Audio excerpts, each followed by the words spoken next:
Après la tour de Babel, dans votre Bible, Dieu fait une chose énorme et personne ne s'y arrête. Il partage l'humanité. Il découpe les peuples, il trace les frontières des nations. Et le texte dit qu'il les répartit selon un nombre. Le nombre de quoi ? Toute la réponse tient dans un seul mot. Et ce mot n'est pas le même dans toutes les Bibles. Ouvrez Deutéronome chapitre 32 verset 8. Votre Bible écrit « Il fixa les limites des peuples d'après le nombre des fils d'Israël. » Les fils d'Israël. Retenez bien ce mot, parce qu'il y a un problème que vous allez voir tout seul. La Bible que vous tenez est copiée sur un manuscrit qui date de l'an 1000 de notre ère. 1000 ans après Jésus. C'est le plus récent qu'on ait. Mais dans le désert, près de la mer Morte, on a retrouvé ce même passage sur un rouleau. Et ce rouleau a 1000 ans de plus. Il a été copié avant même que Jésus naisse. Alors forcément, on est allé voir ce qu'il écrivait lui à la place de fils d'Israël. Il écrit « Fils de Dieu ». Béné Elohim. Et la plus vieille traduction grecque, elle écrit « les anges de Dieu ». Reprenez froidement. Le manuscrit le plus jeune dit Israël. Les deux plus vieux disent Fils de Dieu, ange de Dieu, un être du ciel.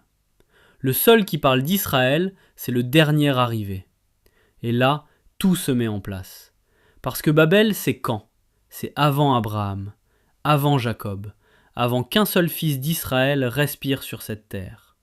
Alors comment Dieu aurait-il découpé les nations selon le nombre des fils d'Israël si Israël n'est encore le rêve de personne ? Avec l'autre lecture, tout tient debout. Le Très-Haut distribue les peuples de la terre entre ses fils, ses envoyés, et il en garde un pour lui. Lisez la ligne juste en dessous, le verset 9. La portion de l'Éternel, c'est son peuple. Il répartit le monde entier et il se réserve une part. Alors on va vous sortir deux réponses. La première, c'est du polythéisme, tu inventes plusieurs dieux. Non, relisez. Il y a un Très-Haut, tout en haut, qui distribue. Les autres sont ses fils, ses subordonnés, sous ses ordres. Un roi et sa cour, pas une bande de rivaux. La seconde, le compte tombe juste, 70 nations, 70 descendants de Jacob.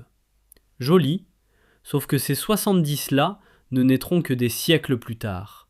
À Babel, aucun d'eux n'existe. Le nombre ne peut pas être le leur. Donc non, je ne vais pas vous dire quel manuscrit dit vrai. Ce débat-là est vieux de 2000 ans, et il n'est pas près de se refermer. Ce que je constate, c'est autre chose. Sur ce seul verset, la plus vieille copie et la vôtre ne racontent pas la même histoire. L'une met un peuple, l'autre met le ciel. Et de cette différence, on ne vous a jamais soufflé un mot.